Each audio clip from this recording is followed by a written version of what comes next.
एक गैंगस्टर जो जेल से अपने गुर्गों को ऑपरेट करता है, एक कोर्ट जहां जज से पहले गोलियां चलती है और एक सरकार जो मौन है लेकिन संरक्षण में है।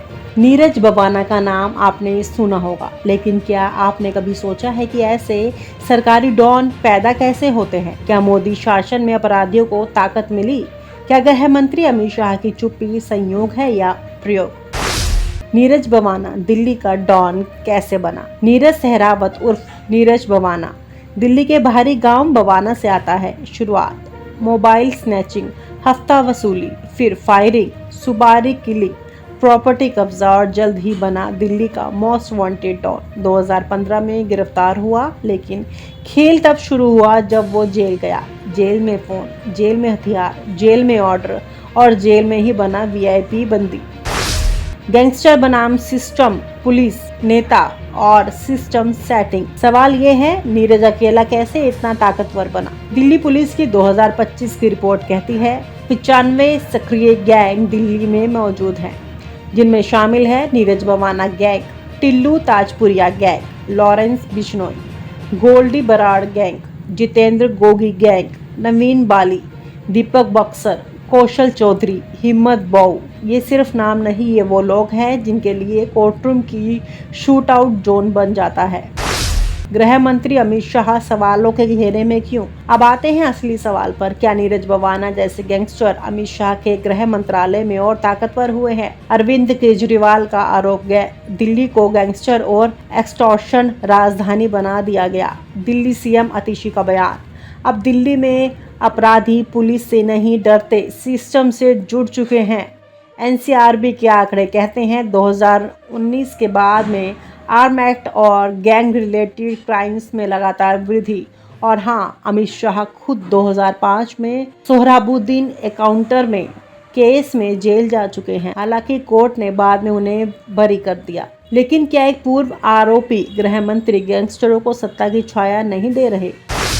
जेल में भी सल्तनत, 2025 की वीआईपी पैरोल। 1 जुलाई 2025 नीरज बवाना को 6 घंटे की इमरजेंसी पैरोल मिली, बीमार पत्नी से मिलने का कारण। लेकिन आया तो जेट प्लस जैसी सिक्योरिटी, 20 पुलिस वाले, एसयूवी कारों का काफिला, गांव में डर और दबदबा।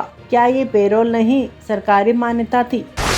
राजनीति और अपराध का गठजोड़, पूरी परंपरा, नई सरकार। भारत में बोहरा कमेटी पहले ही कह चुकी है, राजनीति, पुलिस और अपराधियों का ट्रायल एंगल गठजोड़ मौजूद है। लेकिन 2014 के बाद ये गठजोड़ अब संगठित और सुरक्षित दिखता है। लॉरेंस बिश्नोई कनाडा में नेटवर्क चला रहा, गोल्डी बराड़ सोशल मीडिया से धमकी, बॉक्सर नेपाल भागा, नीरज बवाना जेल में बैठकर गैंग चला रहा। और इस सब के बीच गृह मंत्रालय मौन है, निष्क्रिय है, या शायद उपयोगी।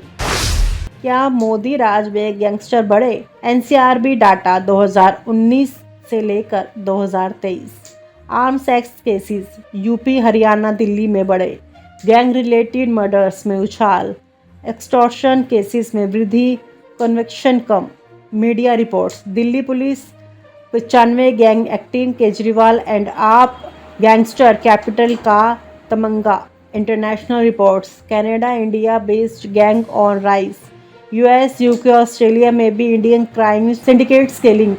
यानी अब नीरज अकेला नहीं, भारत एक गैंगस्टर प्रॉब्लम से जूझ रहा है और सिस्टम शांत है। जब गैंगस्टर वीआईपी ट्रीटमेंट पाए, जब कोर्ट में जज से पहले गोली चले, जब जेल की डॉन का ऑफिस बने, तो समझ जाइए देश में सिर्फ अपराध नहीं, सरकारी अपराध चल रहा है। और जब सत्ता मौन हो तो सवाल सिर्फ विपक्ष का नहीं, देश के हर नागरिक का बनता है। पूछिए, क्या अमित शाह अपने कार्यकाल में कानून के रक्षक बने या नीरज बवाना जैसे अपराधियों के संरक्षक? एक गैंगस्टर जो जेल से अपने गुर्गों को ऑपरेट करता है, एक कोर्ट जहां जज से पहले गोलियां चलती है और एक सरकार जो मौन है लेकिन संरक्षण में है। नीरज बवाना का नाम आपने सुना होगा, लेकिन क्या आपने कभी सोचा है कि ऐसे सरकारी डॉन पैदा कैसे होते हैं? क्या मोदी शासन में अपराधियों को ताकत मिली? क्या गृह मंत्री अमित शाह की चुप्पी संयोग है या प्रयोग? नीरज बवाना दिल्ली का डॉन कैसे बना? नीरज सहरावत उर्फ नीरज बवाना दिल्ली के बाहरी गांव बवाना से आता है। शुरुआत मोबाइल स्नैचिंग, हफ्ता वसूली, फिर फायरिंग, सुपारी किलिंग, प्रॉपर्टी कब्जा और जल्द ही बना दिल्ली का मोस्ट वांटेड डॉन। 2015 में गिरफ्तार हुआ, लेकिन खेल तब शुरू हुआ जब वो जेल गया। जेल में फ़ोन, जेल में हथियार, जेल में ऑर्डर और जेल में ही बना वीआईपी बंदी। गैंगस्टर बनाम सिस्टम, पुलिस, नेता और सिस्टम सेटिंग। सवाल ये है, नीरज अकेला कैसे इतना ताकतवर बना? दिल्ली पुलिस की 2025 की रिपोर्ट कहती है 95 सक्रिय गैंग दिल्ली में मौजूद हैं, जिनमें शामिल है Neeraj Bawana gang, Tillu Tajpuriya gang, Lawrence Bishnoi, Goldie Brar gang, Jitendra Gogi gang, Naveen Bali, Deepak Boxer, Kaushal Chaudhary, Himmat Bau. ये सिर्फ नाम नहीं, ये वो लोग हैं जिनके लिए कोर्टरूम की शूट आउट जोन बन जाता है। गृह मंत्री अमित शाह सवालों के घेरे में क्यों? अब आते हैं असली सवाल पर। क्या नीरज बवाना जैसे गैंगस्टर अमित शाह के गृह मंत्रालय में और ताकतवर हुए हैं? अरविंद केजरीवाल का आरोप है, दिल्ली को गैंगस्टर और एक्सटॉर्शन राजधानी बना दिया गया। दिल्ली सीएम आतिशी का बयान। अब दिल्ली में अपराधी पुलिस से नहीं डरते, सिस्टम से जुड़ चुके हैं। एनसीआरबी के आंकड़े कहते हैं 2019 के बाद में आर्म एक्ट और गैंग रिलेटेड क्राइम्स में लगातार वृद्धि। और हाँ, अमित शाह खुद 2005 में सोहराबुद्दीन एनकाउंटर में केस में जेल जा चुके हैं। हालांकि कोर्ट ने बाद में उन्हें बरी कर दिया। लेकिन क्या एक पूर्व आरोपी गृह मंत्री गैंगस्टरों को सत्ता की छाया नहीं दे रहे? जेल में भी सल्तनत। 2025 की वीआईपी पैरोल। 1 जुलाई 2025 नीरज बवाना को 6 घंटे की इमरजेंसी पैरोल मिली, बीमार पत्नी से मिलने का कारण। लेकिन आया तो जेट प्लस जैसी सिक्योरिटी, 20 पुलिस वाले, एसयूवी कारों का काफिला, गांव में डर और दबदबा। क्या ये पैरोल नहीं, सरकारी मान्यता थी? राजनीति और अपराध का गठजोड़, पूरी परंपरा, नई सरकार। भारत में बोहरा कमेटी पहले ही कह चुकी है, राजनीति, पुलिस और अपराधियों का ट्रायलैंगल गठजोड़ मौजूद है। लेकिन 2014 के बाद ये गठजोड़ अब संगठित और सुरक्षित दिखता है। लॉरेंस बिश्नोई कनाडा में नेटवर्क चला रहा। गोल्डी बराड़ सोशल मीडिया से धमकी, बॉक्सर नेपाल भागा। नीरज बवाना जेल में बैठकर गैंग चला रहा। और इस सब के बीच गृह मंत्रालय मौन है, निष्क्रिय है, या शायद उपयोगी। क्या मोदी राज में गैंगस्टर बढ़े? एनसीआरबी डाटा 2019 से लेकर 2023। Arms act cases UP, Haryana, Delhi में बढ़े। गैंग रिलेटेड मर्डर्स में उछाल, एक्सटॉर्शन केसेस में वृद्धि, कन्विक्शन कम। Media reports, Delhi police 95 gang acting, Kejriwal and AAP gangster capital का तमंगा।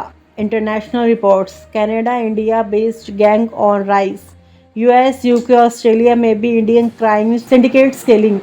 यानी अब नीरज अकेला नहीं, भारत एक गैंगस्टर प्रॉब्लम से जूझ रहा है और सिस्टम शांत है। जब गैंगस्टर वीआईपी ट्रीटमेंट पाए, जब कोर्ट में जज से पहले गोली चले, जब जेल की डॉन का ऑफिस बने, तो समझ जाइए देश में सिर्फ अपराध नहीं, सरकारी अपराध चल रहा है। और जब सत्ता मौन हो तो सवाल सिर्फ विपक्ष का नहीं, देश के हर नागरिक का बनता है। पूछिए, क्या अमित शाह अपने कार्यकाल में कानून के रक्षक बने या नीरज बवाना जैसे अपराधियों के संरक्षक?